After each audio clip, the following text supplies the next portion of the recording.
أعوذ بالله من الشيطان الرجيم. بسم الله الرحمن الرحيم. فبما نقضهم ميثاقهم لعناهم وجعلنا قلوبهم قاسية يحرفون الكلم عن مواضعه ونسوا حظا مما ذكروا به ولا تزال تطلع على خائنة منهم إلا قليلا منهم فاعف عنهم واصفح إن اللہ يحب المحسنین. فبما نقضهم میثاقهم، ان کی عہد شکنی کی وجہ سے لعناہم، ہم نے ان پر لعنت کی، وجعلنا قلوبهم قاسیہ، اور ہم نے ان کے دلوں کو سخت کر دیا، یحرفون الکلم، تبدیلی کرتے ہیں اللہ تبارک و تعالیٰ کے کلام میں، ہٹا دیتے ہیں اللہ تعالیٰ کے کلام کو عن مواضعہ، اس کے موقع محل سے، اس کے اصل مقام سے، وَنَسُوا حَظًّا مِّمَّا ذُكِّرُوا بِهِ، اور بھول گئے یہ وہ حصہ جو کہ ان کو یاد دہانی کروائی گئی تھی، اس کو بھی بھول گئے یہ، وہ بڑا حصہ اللہ تعالیٰ کی کتاب کا بھول گئے. وَلَا تَزَالُ تَطَّلِعُ، اور ہمیشہ آپ مطلع ہوتے رہتے ہیں، عَلَىٰ خَائِنَةٍ مِّنْهُمْ، ان میں سے کسی نہ کسی کی خیانت پر، إِلَّا قَلِيلًا مِّنْهُمْ، مگر ان میں سے کچھ لوگ ایسے ہیں جو کہ اسلام کی طرف مائل ہونے والے ہیں. فَاعْفُ عَنْهُمْ، تو آپ ان کو معاف کر دیں، وَاصْفَحْ، اور درگزر کریں، ان اللہ یحب المحسنین، بے شک اللہ تبارک و تعالی نیکوکاروں کو پسند کرتا ہے. اللہ تبارک و تعالی نے بنی اسرائیل کے ساتھ جو انبیاء کے واسطے سے ان کے ساتھ جو عہد و پیمان ہوا تھا، وعدہ ہوا تھا، اس کا پہلے ذکر کیا، اور بالخصوص وعدے کی بعض دفعات کا ذکر کیا کہ اگر نماز قائم کرو گے، زکوٰۃ دو گے، میرے رسولوں پر ایمان لاؤ گے، ان کی تائید کرو گے، اللہ تعالیٰ کو قرض حسن دو گے، تو تمہارے گناہوں کو مٹا دوں گا اور جنتوں میں داخل کروں گا. تو یہ میثاق ذکر کیا، اور اس کے بعد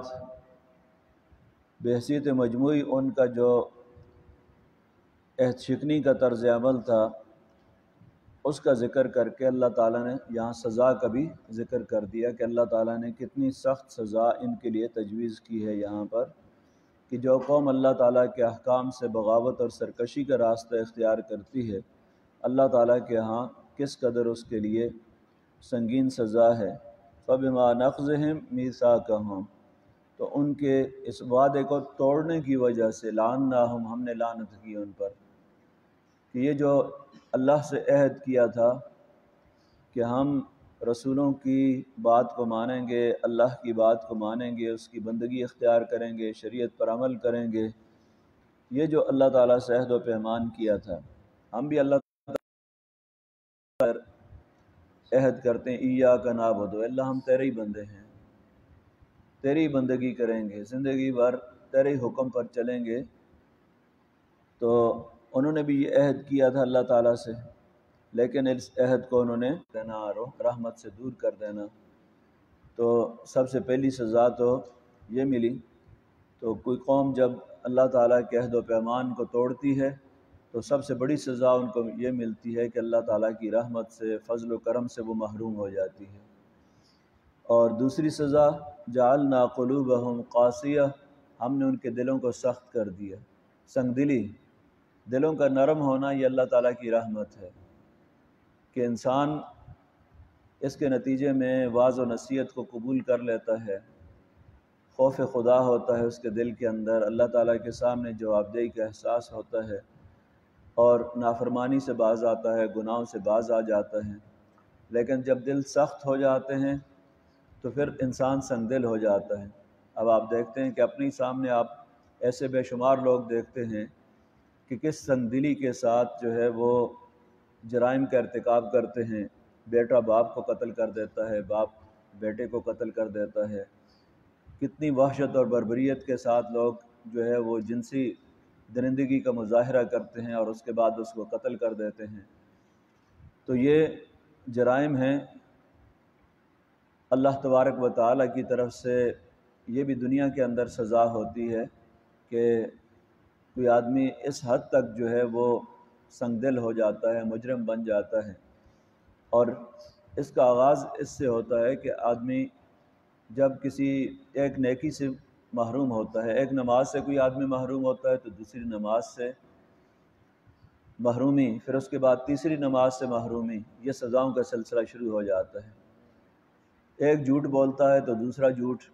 ایک وعدہ خلافی کرتا ہے تو اس کے بعد دوسرا وعدہ خلافی،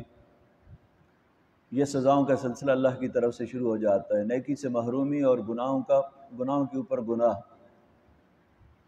تو یہ مسلسل اللہ تعالیٰ کی طرف سے یہ ایسی سزا ہوتی ہے کہ اس کے بعد اس کی بدبختی اس کو ایسی دلدل کے اندر دھکیل دیتی ہے جہاں سے اٹھنے کا موقع اس کو مرنے تک نہیں ملتا، اور اس حال کے اندر اس کو موت آتی ہے۔ تو یہ سزا ہوتی ہے انسان کی، جعلنا قلوبہم قاسیہ، ہم کو ان کے دلوں کو سخت کر دیتے ہیں۔ تو یہ اللہ کی طرف سے سزا ہے، اور دلوں کو سخت کرنے کی سزا اللہ نے اپنی طرف نسبت کی، جعلنا، ہم ایسا کر دیتے ہیں، ہم لعنت کر دیتے ہیں۔ تو اللہ تعالیٰ سبب تو گناہ ہی ہوتے ہیں، لیکن اللہ تبارک و تعالیٰ ہی دلوں کو سخت کرتا ہے اور لعنت کرتا ہے۔ یحرفون الکلم عن مواضعہ، اور جب دل سخت ہو جاتے ہیں تو پھر لوگ اللہ کی کتاب کے ساتھ بھی کھلواڑ کرتے ہیں۔ یحرفون الکلم عن مواضعہ، اللہ تعالیٰ کی کتاب کے اندر تحریف کرنے لگ جاتے ہیں، عن مواضعہ، اس کو موقع محل سے تبدیل کر دیتے ہیں۔ لفظی تبدیلیاں بھی یہود کے علماء کرتے تھے، ایک تو عام لوگوں کا ذکر، پھر اس کے بعد علماء کا ذکر، یہودی علماء کا ذکر کہ وہ کس طریقے سے اللہ تبارک و تعالیٰ کی کتاب کے ساتھ کھلواڑ کرتے تھے کہ اس حد تک انسان جو ہے بے خوف ہو جائے، جری ہو جائے کہ اللہ تعالیٰ کی کتاب کے اندر بھی تبدیلی کرے تو اس کو خوف نہ رہے، لفظوں کے اندر تبدیلی کرے، معنی کے اندر تبدیلی کرے، لفظی اور معنوی تبدیلی دونوں ہی یہود کیا کرتے تھے۔ جس طرح کہ آج علماء سوء کا ایک گروہ جو ہے ممبر اور محراب سے کھڑے ہو کر شرک کے حق میں دلیل پیش کرتے ہیں، بدعات کے حق میں دلائل جب پیش کرتے ہیں تو کہتے ہیں اللہ نے فرمایا ہے، اللہ کے رسول نے فرمایا ہے۔ تو اس حد تک انسان جب جری ہو جائے اور اس کے دل کے اندر خوف خدا باقی نہ رہے کہ صرف لوگوں کی واہ واہ کے لیے، سبحان اللہ کے لیے، کہ مسجد سے لوگ جو ہے وہ سبحان اللہ کہتے ہیں، واہ واہ کہتے ہیں، نعرہ بازیاں ہوتی ہیں، شہرت ہوتی ہے اس کے پیچھے، لیکن خوف خدا نہیں ہوتا اس کو۔ یہ ساری چیزیں جب خوف خدا نکل جاتا ہے تو اللہ کی کتاب کے اندر بھی تبدیلی کرتے ہیں۔ وَنَسُوا حَظًّا مِّمَّا ذُكِّرُوا بِهِ، اور بھول گئے وہ بڑا حصہ جو ان کو یاد دلایا گیا تھا اللہ کی کتاب کے اندر، وحدانیت کا، اللہ تعالیٰ کی توحید کا، کہ اللہ تعالیٰ کی ذات اور صفات کے اندر، اس کے حقوق اور اختیارات کے اندر کسی کو شریک نہ ٹھہرایا جائے۔ تو یہود نے عیسیٰ علیہ السلام کو اللہ کا بیٹا بنا لیا، عزیر علیہ السلام کو اللہ کا بیٹا بنا لیا، عیسائیوں نے عیسیٰ علیہ السلام کو اللہ کا بیٹا قرار دیا، اور اس طریقے سے شرک کا سلسلہ شروع ہو گیا۔ نسوا حظا مما ذکروا بہ، بھول گئے وہ بڑا حصہ جو ان کو یاد دلایا گیا تھا اللہ تعالیٰ کی بندگی، توحید، عقائد کا، اخلاقیات کا۔ ولا تزال تطلع علی خائنۃ منہم، اور آپ ان خیانتوں پر آگاہ ہوتے رہتے ہیں۔ اللہ تعالیٰ ان یہود اور نصارہ کی علمی بددیانتیوں پر نبی اکرم صلی اللہ علیہ وسلم کو آگاہ کرتے رہتے ہیں کہ فلاں جگہ انہوں نے تحریف کی ہے، اصل حکم یہ تھا، اور فلاں جگہ انہوں نے تحریف کی ہے، فلاں جگہ انہوں نے تحریف کی ہے، فلاں جگہ تحریف کی ہے۔ تو اس طریقے سے نبی اکرم صلی اللہ علیہ وسلم کو اللہ تبارک و تعالی بتاتے رہتے ہیں۔ جس طرح رجم کے بارے میں لکھا ہوا تھا، لیکن نبی صلی اللہ علیہ وسلم کے پاس یہود اپنا فیصلہ لے کے آئے اور کہا کہ نہیں، ہماری کتاب کے اندر رجم کے بارے میں اس طرح کا فیصلہ نہیں ہے، بلکہ کسی کا منہ کالا کر کے گدھے پر سوار کرنا ہے۔ لیکن حضرت عبداللہ بن سلام نے کہا کہ فلاں صفحہ کھولو، اس کے اوپر لکھا ہوا ہے یہ سب کچھ۔ تو یہ خیانت تھی۔ اس طرح کی خیانتیں کہ چھپاتے ہیں اللہ تبارک و تعالیٰ کی کتاب کے اندر جو چیزیں ہیں ان کو چھپاتے ہیں، تحریف کرتے ہیں۔ تو علمی بددیانتیاں ان کو کہا جاتا ہے، علمی خیانت۔ جس طرح کوئی مال کسی کے پاس رکھے اور اس کے اندر خیانت کرے کوئی آدمی، تو اللہ کی کتاب کے اندر تحریف جو ہے یہ علمی خیانت ہے اس کے ساتھ بھی۔ تو یہ سب سے بڑی خیانت ہے خیانتوں کے اندر بھی۔ الا قلیلا، ایک قلیل گروہ ہے جو کہ اس طرح کا خائن نہیں ہے، اللہ تعالیٰ کی کتاب کے اندر تحریف نہیں کرتا۔ تو اللہ